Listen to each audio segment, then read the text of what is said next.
I'll leave the book with you overnight, and tomorrow morning I'll come back, and if you still don't want to take the book off, I said, I'm happy to take it back from you.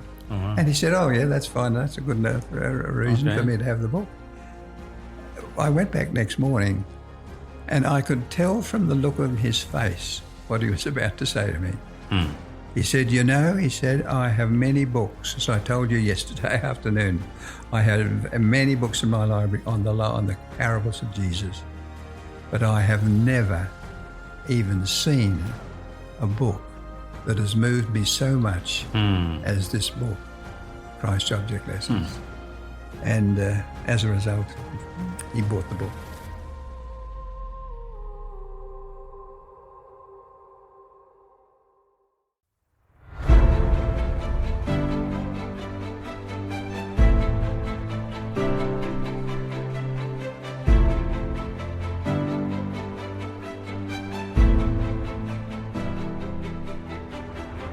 The Lineage Journey podcast, unscripted conversations that aim to help you on the journey of discovering your lineage. Join us as we take a deeper look into past Lineage episodes and see the lessons we can learn for today. Hi there, my name's Adam Ramdin. I'm here with Lineage Journey podcast. Lineage Journey is a ministry that seeks to help people understand their spiritual identity as we look at lessons from the past, see how they're relevant today, and how they can guide us in our future. In our podcast, we like to do interviews with experts on history, and today I've got an expert on history with me, Dr. Allan Lindsay. I'm down here in Australia. We're actually here in Sunnyside, which is the home Ellen White lived in for most of her time here in Australia. But a little bit of background about yourself, where you come from, maybe what you did during your working years and so on. Well, I was born in Sydney, Australia, many years ago it is now, and became an Adventist when I was about 13 or 14. I had been a member of the Church of Christ at that time. And so after going to high school in Sydney, I went to Avondale College, which is our Adventist college here in Australia. I studied to get a BA in theology and ministry. And after graduating and getting married just after graduating, my wife and I went to New Zealand, and we worked there for some 6 or 7 years. Our 4 children were born there, and we enjoyed thoroughly our work in New Zealand. And then we returned. I wanted to do some more education study, I guess, in education. So I attended a college and got a degree in education and teaching. Then I was appointed, as soon as I graduated actually, to come to Avondale as a teacher, which I did in 1970. And for the next 31 years, I guess, I stayed at Avondale, had a brief stay with a trip overseas to do my doctoral degree at Andrews University. And then I finalised my work in the working for the church in 2001 and have been retired. But for the last 10 years before that, I was the director of this Ellen White Research Centre.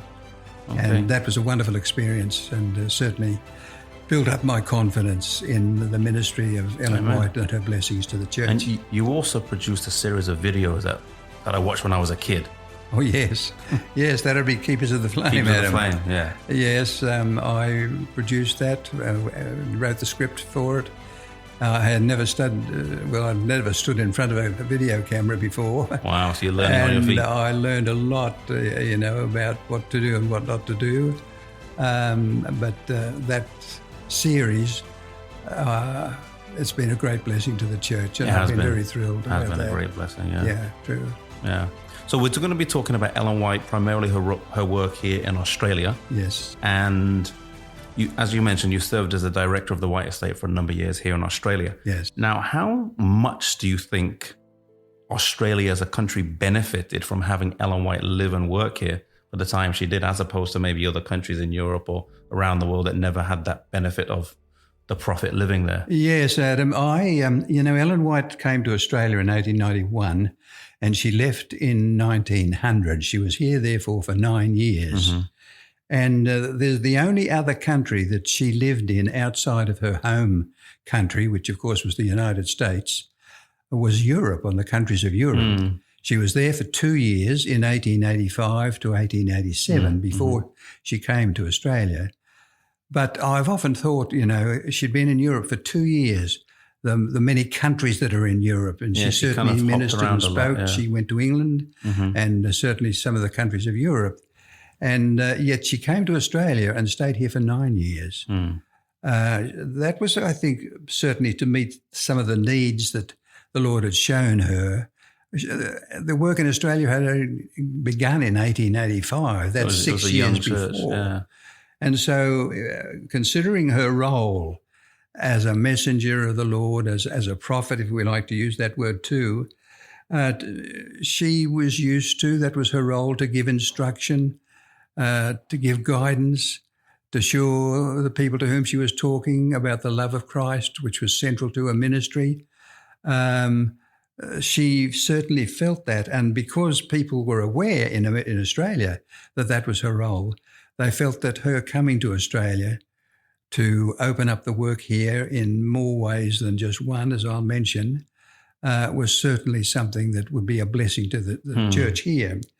And as a result of her coming, she established Avondale. Now, we're sitting here today very close to Avondale because Avondale College, which has now just recently been named Avondale University, that she founded in a way that I'll maybe talk about a little bit later on. But she also had got to do with the Sydney Adventist Hospital. That's the largest private hospital in New South Wales. Wow. And it has a very good name. It's located in Sydney. So she was much involved in that.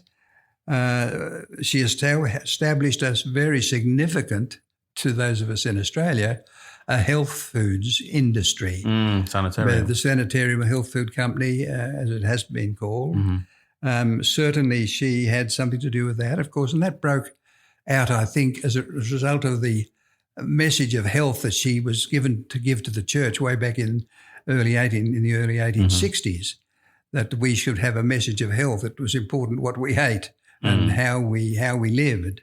And so she developed and had an influence on as the health food industry was established. And she wrote, of course, a number of books here. I think there are about 5 major books that she wrote while she was in Australia that have been a great blessing to the church, not only to the Australian church, but to the world church as well. That's certainly true. I was always interested to read that she didn't want to come to Australia. She thought she had other work to do. But 9 years later, she didn't want to leave Australia. Yeah, I read that. I remember. That's right. Yeah. So that was something special. She liked it. Yeah, true. Yeah. So Australia at the time was a young church. You mentioned it was 5 years. How many Adventists would have been here then, roughly? Well, roughly, I think the figure stays to my mind that she came in 1891, and the church. The first Adventists to come here as missionaries to Australia came in 1885. So she came 6 years after the first Adventist missionaries came to Australia, and they, of course, began to spread the message. And as a result, of course, they did a wonderful amount of good in a very short period of time, Adam. I've been amazed as to how quickly the church was established. But I do know that I've looked at some of the figures, and by 1886, they had a membership of 90. Okay. So that was only the year afterwards, and they had an evangelistic effort, of course, in Melbourne at the time to start it. And by 1888, there was a total membership of 266. Okay. So in about three or 4 years, it had jumped to a significant number. And those people, of course, were in the various states of Australia. In Australia, we have 6 states and 2 territories as far as our organisation is concerned and government.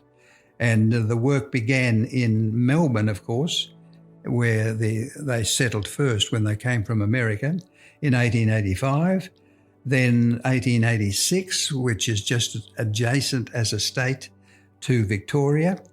to South Australia, 1886, to Tasmania, that's the little island to the south of Australia, 1889.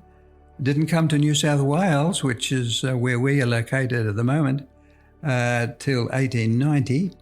And then the first work in Queensland, that's a very large state to the north of us, 1895. And then in Western Australia, that's probably the largest state in Australia, right over to the west where we are on the east, 1896. So by the late 1890s, a presence of Adventists had been established. In all over. Yeah, in all over. It's still quite a small church at the time. Yes, yes, very much so. But there was quite a few established, though they were small, but they very quickly grew. It was a very active church with the new church, as it were, of new Adventists, and not much of a background of it in the families, that became Adventists. But it certainly, it was a blessing for her to come, and she made that very evident very quickly after 1891. Yeah. Okay. I mean, when you talk to different people that understand her coming down to Australia, sometimes there's a little bit of controversy about her coming. Some people say she was maybe forced out of America or pushed out or made to come. But I know she wrote quite a lot. And how do you understand the process of her leaving America and coming and arriving here? Yes. It's interesting about this particular point, because we might have assumed that Ellen White would be very glad to come to Australia. But of course, we've got to remember that she was 64 years of age at the time, which for an elderly lady having to come by ship, of course, and that took some time to cross from Los Angeles or San Francisco to come to Sydney.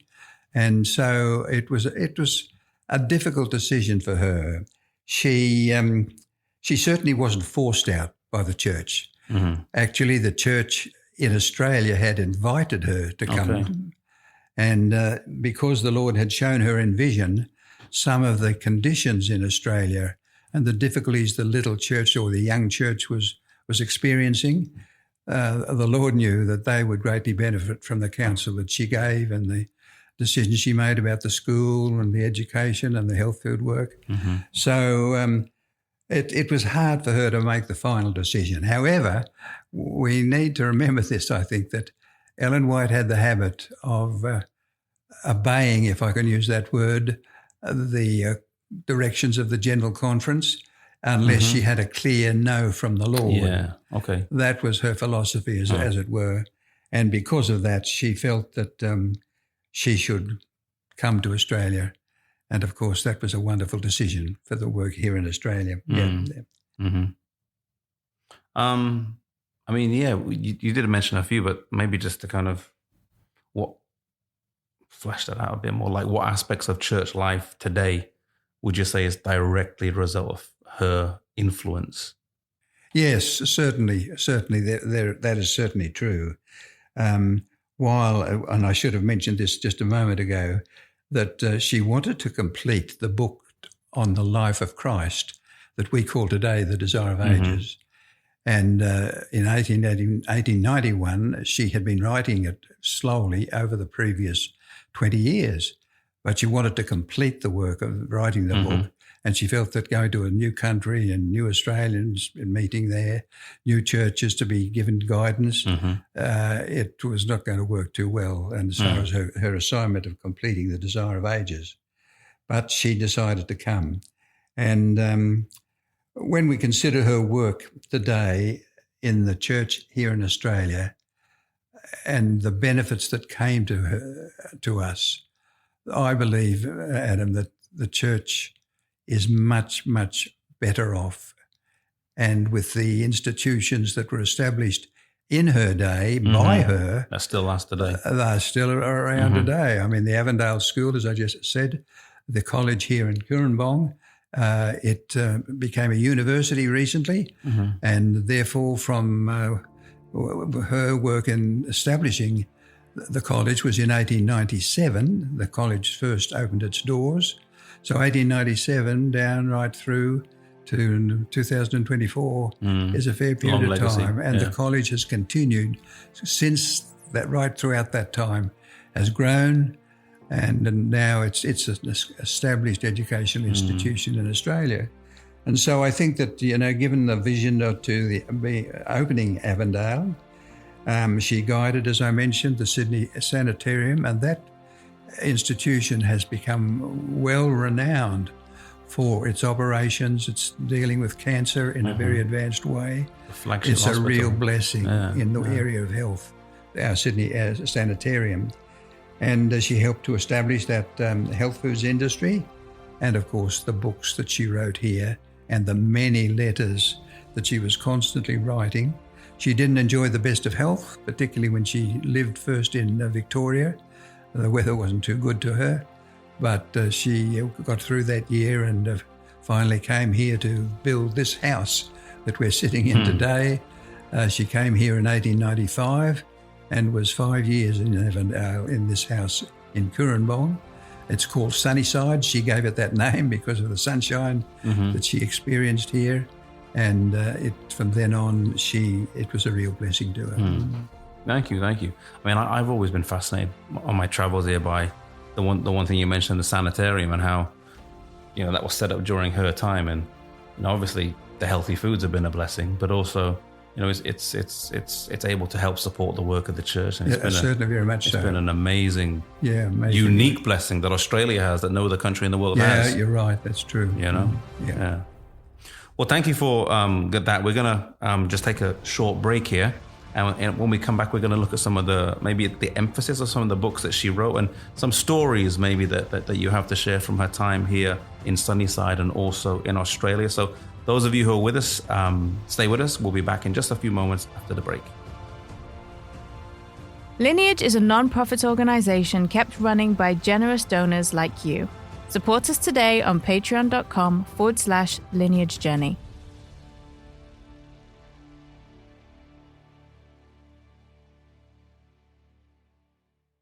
"1,500 years before Christ, a young child was born who would later lead the children of Israel out of Egypt to the Promised Land. During that journey, Moses was given the plans to build a portable temple which was used for more than 500 years. The services of this temple gave a vivid portrayal of the results and solution for sin, the redemptive love God had for His people. It pointed to the world's Redeemer, Jesus, the Messiah.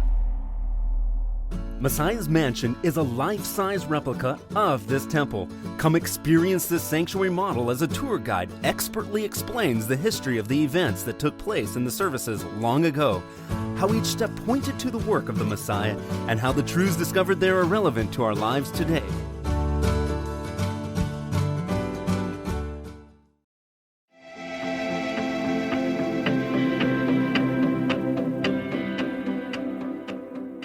For young people, the question always comes, what's next? Well, here's an idea: CORE. CORE is a discipleship and evangelism training program that runs for 9 months.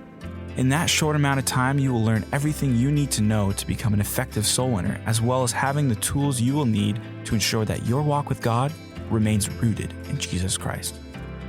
They will teach you how to do and give Bible studies, how to do effective literature evangelism, give you tools to improve your mental health, and how to help others with their struggles too, how to minister to people through health evangelism. And you'll also learn how to engage in cross-cultural missions through a nearly 2-week mission trip, all in the context of a safe and healing community that is there to support you in your journey. For more information, go to coreevangelism.com.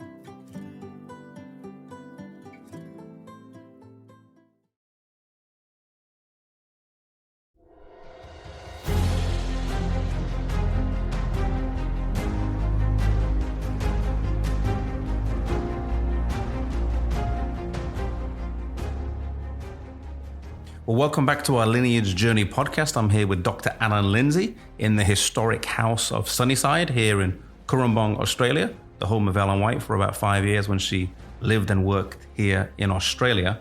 And you've mentioned already that she wrote, I think it was 5 books, or wrote or completed 5 books while she was here in Australia. And one of them you mentioned was Desire of Ages. Do you have on the top of your head the other ones, or?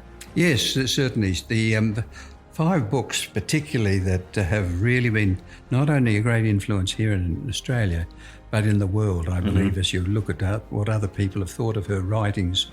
I've done it in England when I was visiting England, and certainly in America and in other parts of the world. And if I could just mention the 5 books. Yeah, sure. The first one in 1892 was the very wonderful book, Steps to Christ. It is a book filled with Christ. I mean, to Ellen White, Jesus was everything. And she wrote that book, and it was published in 1892, the year after she arrived here in Australia. Then a few years later, in 1896, she wrote a book. Well, it's interesting with this one. She was writing The Desire of Ages, is the book on the life of Christ. As I mentioned, I think earlier, she didn't want to leave America because she wanted to complete the book on the life of Christ, which she'd been working on for some 20 or 30 years. And finally, when she was putting the book together, and it was finally published in 1898, it was such a big book that the brethren felt that it ought to be broken up into several small books. And so the first of these was the one that came out and was published in 1896. It's called Thoughts from the Mount of Blessing. And that's a book, just her passing on to the church from the visions the Lord gave her, as all of her books were based upon the visions that she received from the Lord. It's a book on the Sermon on the Mount, and they separated what she was writing on the life of Jesus and said, look, let's take out all you've written on the Sermon on the Mount, since it was such an important sermon, and we'll put that in a book on its own, which they did in 1896. But that was still before Desire of Ages was written. And then after that was the book Christian Education. Now that was written published in 1893.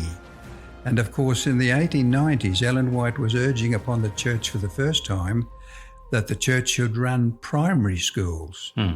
And they started one here in Australia during the 1890s. And so to fill the gap and to give guidance and counsel to how to run a Christian school, she wrote a good deal about education. And so that book, which preceded the book that she wrote a couple of years after she went back to America, the book that we call today Education, which is a fuller book. Fascinating book. A very fascinating book, Adam, yes. And that was published a couple of years after she went back to America. So it was The Desire of the Ages was still being worked on in 1893 and 94, 5, until 1898. And that was the year that in this house she completed The Desire of Ages and published it here from Australia. And she talks about receiving the first printed copy of Desire of Ages while she was living in Sunnyside. So this was important. And then the final book that was pulled out from the writings of Desire of Ages, because she was writing so much, was the book Christ's Object Lessons. That was in the year 1900, the year she left here. And that book, of course, is on all the parables that Jesus taught. Wonderful book. If I can just divert to an experience I had early in my experience, I was doing some colporteuring, selling books from door to door, and I was doing this to earn my way through Avondale, actually, at the time. And I was colporteuring in Brisbane, which is the capital city for Queensland, the state to the north of us. And as I went along the street, I can still remember coming to this home, and the man who came to the door quickly told me he was a Presbyterian minister. And I began to sell the books that had been given to sell. One was Christ's Object Lessons, and the other one was a children's story book. And when he looked at the book, and as I opened it up and talked a little bit about its contents, he said, look, no, really, I have so many books in my library about the parables of Jesus. Being a minister, he said, I really don't feel I have a need. And I'm sure it was the Holy Spirit that impressed me to say, look, I'll leave the book with you overnight, and tomorrow morning I'll come back, and if you still don't want to take the book, I said, I'm be happy to take it back from you. Oh, wow. And he said, oh, yeah, that's fine. That's a good enough reason for me to have the book. I went back next morning and I could tell from the look on his face what he was about to say to me. He said, he said, I have many books. As I told you yesterday afternoon, I have many books in my library on the parables of Jesus, but I have never even seen a book that has moved me so much as this book, Christ's Object Lessons. And as a result, he bought the book. Oh, praise God. And I've never forgotten that experience on that book, Christ's Object Lessons. And then, of course, her book, The Desire of Ages, it's a wonderfully spiritual book. It's a Christ-centered book, as you would expect. And Ellen White saw so much, and I should have mentioned this earlier, that Ellen White wrote about more than 130 books that are available today over her name. That's a lot of books, a lot of books for her to write, particularly when she never went to school beyond the age of 9 because of an accident she had when she was a child. And so here are these 130 books that have blessed the church in so many areas of Christian living. And I think of the value of those books to the world church as such. And when I think of them today, that little book, Steps to Christ, I've been just finishing reading the book, Steps to Christ. And I want to give you a little sample of a sentence she wrote in Steps to Christ that when you stop to think of what she's saying, it's a wonderful explanation of the gospel. And I want to read that to those of you who are listening, because on the page 62 of that book, she says this: if you give yourself to Christ and accept him as your Saviour, then, sinful as your life may have been, for his sake you are accounted righteous. Christ's character stands in place of your character, and you are accepted before God just as if you had not sinned. To me, that's one of the most wonderful sentences in that little book, Steps to Christ. She says many other wonderful things in that book. But when you think of that, sinful as your life may have been, Christ's character stands in place of yours, and you are accepted by God just as if you had not sinned. It's a great book, It's a wonderful book. Yeah. And so that was Steps to Christ. And as I said, the book Desire of Ages, I can tell you a little story about the Desire of Ages. Is it true she finished the book or wrote some of it under the tree out there?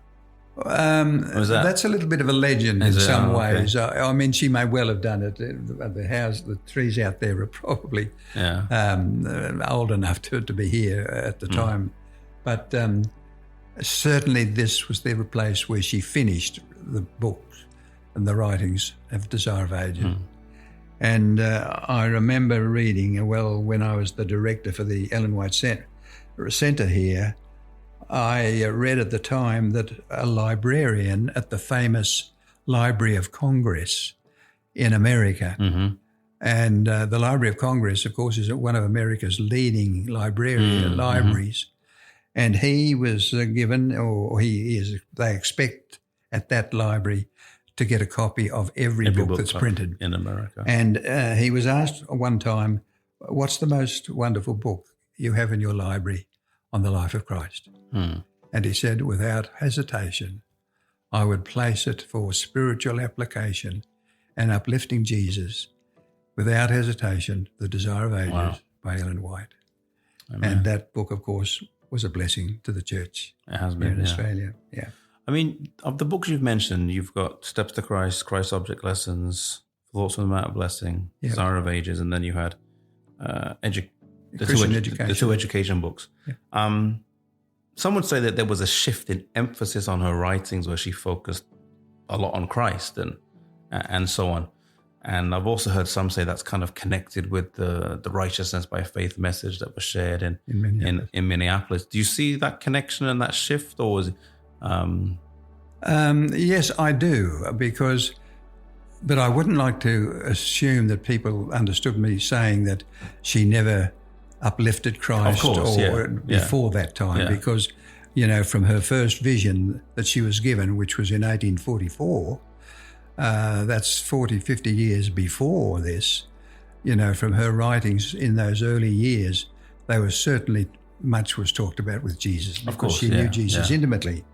But I think that in view of the emphasis that Waggoner and Jones and their leadership and discussion on the righteousness of Christ, and their uplifting Jesus and how righteousness comes to us by faith, I think that there was a new and a refreshing new emphasis, I think that's probably a better word for me to say, on Jesus and our relationship with him, established by faith when we make contact with Jesus and put our trust in him. And because of that, the Minneapolis Conference in 1888, this led to a new and a very powerful emphasis on the centrality of Christ in the faith for the Adventist Church. And therefore, that's why I think I'd agree with you, Adam, because in 1888 was the Minneapolis Conference. 2-3 years after that, she comes to Australia. And the book she first publishes is Steps to Christ in 1891. And then, of course, the fact that Desire of Ages is released to the world in 1898, it is still during that decade that she was here in Australia.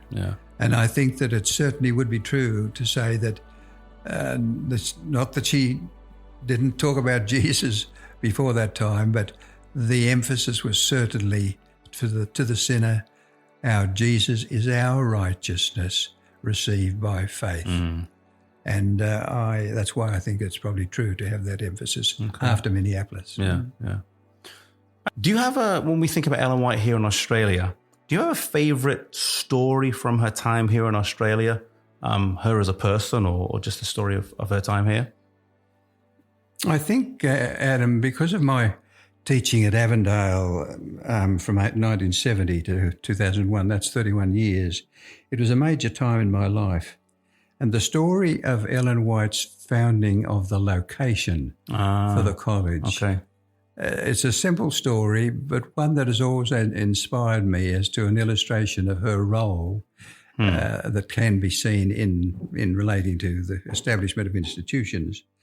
Particularly in 1894 and 95, the work of establishing in Australia a college for older young people to learn, particularly be trained for being missionaries in the church at that time, but giving them a general education at a college level or beyond high school, that became of great interest to Ellen White. And so as a result, during those years, Ellen White began to talk more about establishing a school somewhere away from the country, in the country, away from the cities of the time. And there was much searching for land in those 2 years suitable for establishing such a college to be built, both for the training of their young people for being missionaries in the South Pacific Islands, as well as giving them a good general education that they might feel they need. Now, eventually, as they began to search, and they looked at a lot of land up the coast of New South Wales particularly, they found a large area, a block of 1,500 acres, here in the little village, the little small town of Cooranbong. And that's where Adam and I are giving this podcast this afternoon, because this is Cooranbong. And today it's grown, but in those days it was a very small, little village, as it were. Many of its inhabitants were people who had just been sent out to Australia as convicts that released, because the early days of Australia was a penal colony that was established when they first came to Australia in 1788. And so here was this little town, and 1,500 acres was on sale in Cooranbong, and that's the little place, about 100 kilometres, if I can put it that way, if for your understanding, north of Sydney in the state of New South Wales.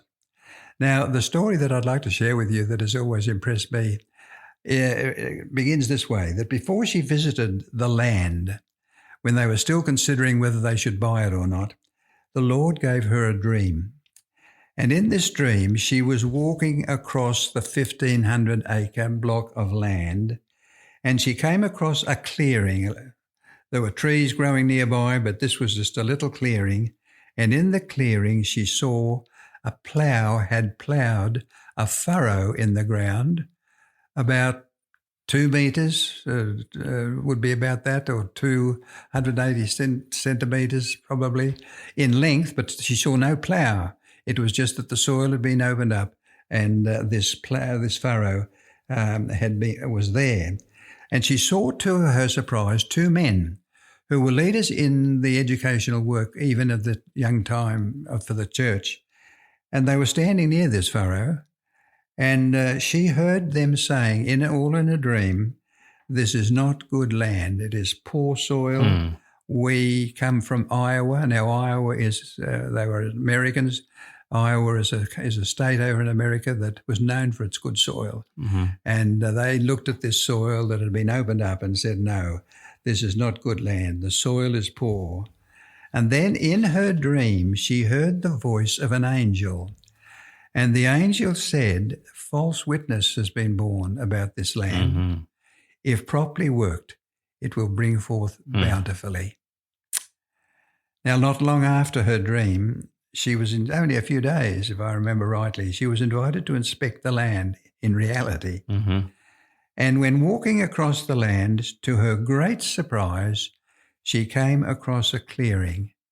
And in the middle of the clearing, there was the furrow ploughed by somebody to reveal the soil that had been turned up. And standing by the furrow in reality this time were the same 2 men she had seen in her dream, and they were saying the same words that she heard in her dream. They were discussing the quality of the soil, saying it was poor soil for a college where the students were to learn agricultural skills. Well, this dream confirmed the site for the school, at least in Ellen White's mind. There were some who still opposed the site because it was a long way from Sydney, and they wondered whether, if the soil is so poor, as they thought, is that the place to buy and to build rather a school? But in the years that followed Adam, many stories were told of sitting out around this college, many tables, all laden with the agricultural products that had been grown on the school's ground. And certainly that dream that she was given, she was right. Was very right. Very false right, witness. Indeed. And of course now it's a university, and it has trained many hundreds of young people in those intervening years. The motto of the college, of the university now, is still the same: for a greater vision of world needs. Amen. And that's still here and still a great blessing to the church. Yeah. Thank you for sharing that. It's a fascinating story how, the Lord revealed to her that it was good land, and the inspectors or other people said it wasn't, and thankfully the brethren listened to her rather than the inspectors. Yes. When we think of Ellen White, oftentimes we hear of, people hear about her writings, or they might hear a quote in church, and sometimes she's a very abstract person, or we don't even know anything about her at all. What could you say something about her on a personal or family level from her as a person, or even from her time here, about who she was as a person? Yeah, I think that's an important question, Adam, because, it's no good a person writing lots of wonderful books if you find that the person is a bit of a pain in the neck, as it were, and not really living up to what she's writing about. And of course, the writings were very uplifting and very high up in what the Lord was asking his people to be, the kind of person to be. And so I think it's a very important question to think about her as a person. She married a young minister, I should point this out. His name was James White, and that's why she's generally known as Ellen White. They had 4 children together, all boys. Unfortunately, and it was a tragedy, she lost 2 of them in death. One at a very, very young age, just a few months old, and the other at the age of 16. And he was the sweet singer in the family, and she often mentions the loss that she feels of the loss of him at 16 years of age. But the remaining two boys became ministers, one earlier in his life, the other one had a bit of a wayward track to walk before he became a minister, but he was a great blessing to start the work among the American blacks. In the South, with the Morning Star. James Edson White. But those who knew her as a mother, as a grandmother, as a friend, as a neighbour, as a counsellor, have left many accounts of the kind of person that she was.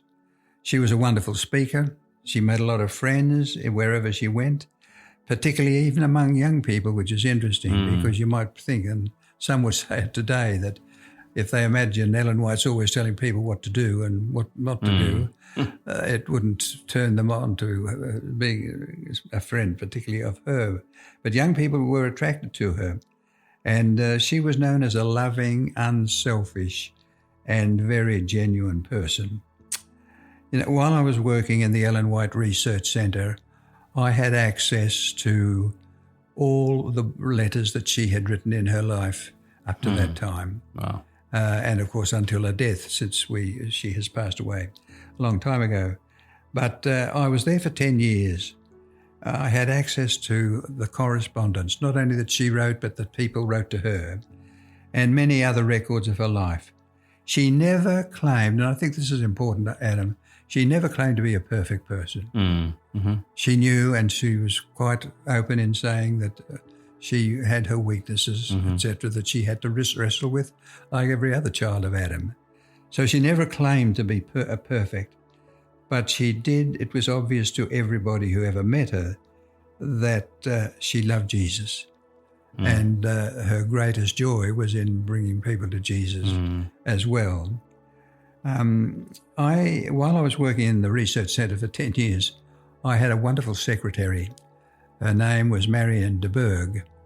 And she started during that 10-year period, to show an interest in researching Ellen White's life at Sunnyside, particularly that during the 5-year period she was living in this house. What was she like?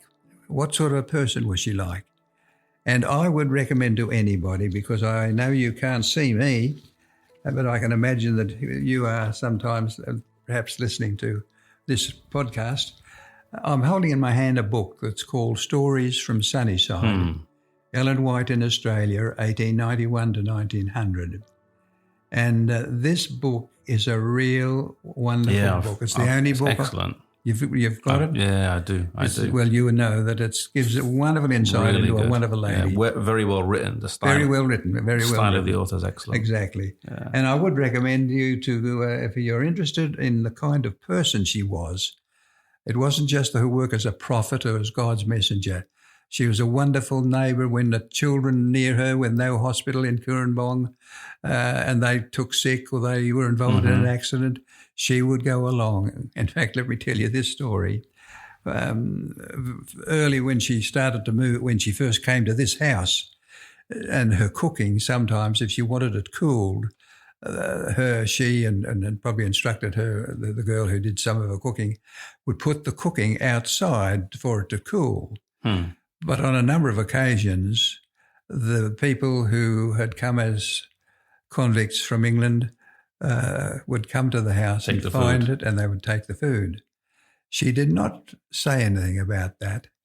All she did was that when some of the families that she suspected were involved, because she knew their character, they had an accident with a boy and no hospitals nearby until Newcastle. And she went along and healed the boy and brought him back to marvellous health. Wow. And the stealing stopped. And it was that says a lot to me about the kind of person she was, particularly as just a neighbour, regardless of her role as a prophet. And so I would recommend that book, Stories from Sunnyside, if you can get hold of it, because it would be a blessing to you. Thank you. So she was here from 91 till 1900. Now, What was the cause for her leaving?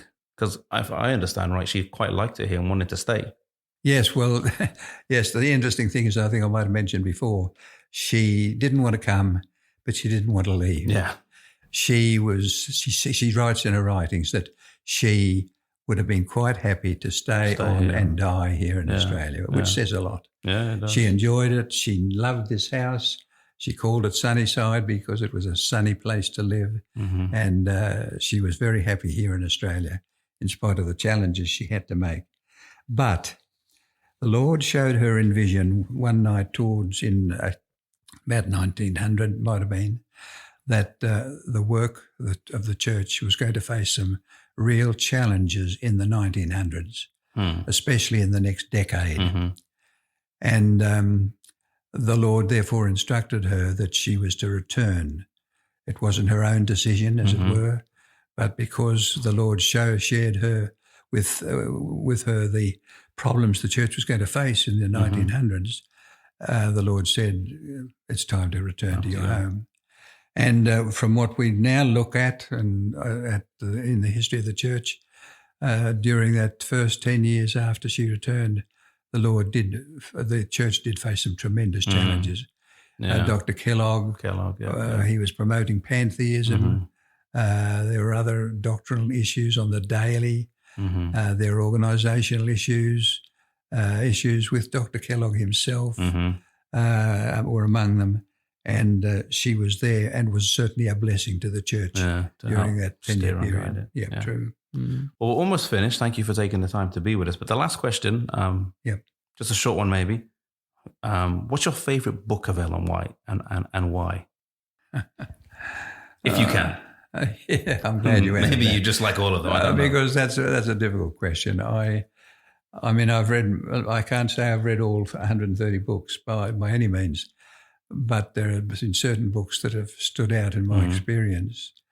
And I've already mentioned them to you on Adam, Steps to Christ and Desire of Ages. Okay, your two favourites. Those two books. In fact, I'm reading right now again through Desire of Ages and being greatly blessed by that book. I mean, it is such a wonderful book in what it says about Jesus. I should say something, I think, probably at this point. You know, some people misunderstand Ellen White, and maybe some of the actions of some Adventists, that her role was Adventists put above the Bible. Some charge her with false information that she claimed to have had by vision, when, of course, that never happened, never was true. And I'd just like to clarify to anybody who may be listening to this podcast that Ellen White was never used and has never been used as a source of doctrine in our church, for the church. Yeah. In other words, even though we talk about the fundamental beliefs that we have in her as a messenger of the Lord, she never wrote anything to clarify the meaning of doctrine or to declare, I should say, what she wanted to introduce to the church as a doctrine. Yeah. What her role was to confirm the Bible at every step. In the growth of the Adventist church, when it was developing the things it believed from the Bible, it was always from the Bible first. And the interesting thing is that from our history, when the church discovered Bible truth, as they were continually doing, supported by Bible, never by Ellen White, and her role was often given a vision after the church had established it. Yeah. That certainly happened with some aspects of the sanctuary truth. We believe strongly in the sanctuary and the ongoing presence of Jesus in the heavenly sanctuary today and the work that he's doing today. But the church studied the sanctuary truth, every aspect of it, first by studying for themselves the scriptures. Then after that, the Lord often gave a vision to confirm what they said was truth. Amen. And that's something important that I really feel that people need to understand as far as her writings the are role of concerned. doctrine, yeah. Thank you. Well, thank you for taking the time to be here with us. Really appreciate you sharing from your insights as a teacher, professor, lecturer, and as previous director of the White Estate, and for your passion for Ellen White and her writings and her role in ministry in the church. Thank you for being with us and for blessing those who are listening. So those of you who have tuned in, thank you for watching or listening to this podcast, and we pray that it's been a blessing to you. This has been brought to you by Lineage Journey, which is a ministry that seeks to help people to help understand their identity and the link between the past, the present, and the future. For more information, you can go to www.lineagejourney.com, and you can find out more videos and podcasts and articles there. May God bless you, and thank you for joining us. Thank you for listening. We hope that you enjoyed this episode. Lineage Journey is supported by your generous donations. Did you know that you can donate on a monthly basis? Any amount from $2 to $100 or whatever you decide through patreon.com/Lineage Journey. Your donations go towards the cost of producing our varied content, and we thank you for your support.